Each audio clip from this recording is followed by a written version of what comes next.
Question number 5th, z is equal to e raise to power -4π/3i। यहाँ पे minus दे दिया तो थोड़ा सा चीजें आपको फॉर्मूला रखना होगा, कॉस माइनस थीटा और साइन माइनस थीटा का। यहाँ पे कॉस आपका पूरा का पूरा पॉजिटिव हो जाएगा और साइन खुद अपने आगे माइनस का साइन ले लेगा।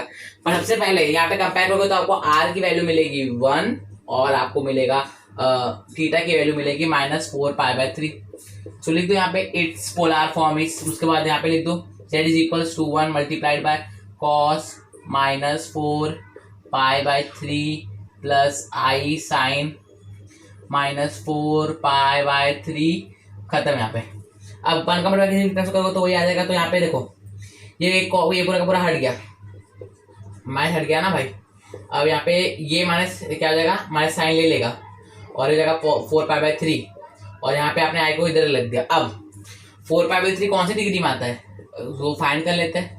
देखिए 180 से आपको मल्टीप्लाई किया तो आपका आएगा ये आ जाएगा आपका 240 डिग्री, जो कि आपका लाया करता है थर्ड क्वाड्रेंट में। थर्ड में आपका sine and cos both are negative. तो क्या करोगे, सबके पहले एक नेगेटिव का साइन दे दो माइनस कॉस, और देखिए 240 पास में 180 के, ध्यान रखना 240 पास है 180 के, तो क्या लिखोगे पाई प्लस, पर देखिए उससे ज्यादा है ना तो पाई प्लस π/3, क्योंकि ये 60, तो 180 plus 60 240 plus sine pi plus π/3 i. समझ में आया? बट नेगेटिव आ जाएगा ना, प्लस माइनस माइनस हो जाता है तो माइनस हो जाएगा, इतना याद रखना भाई। अब उसके बाद क्या करोगे, माइनस कॉस π/3, क्योंकि ये पूरा पाई प्लस हो जाता है, फिर माइनस साइन π/3। देखिए कॉस 60 होता है आपका 1/2 माइनस √3/2 आई, ये आपका वैल्यू आ रहा है और ये आपका करेक्ट वैल्यू है।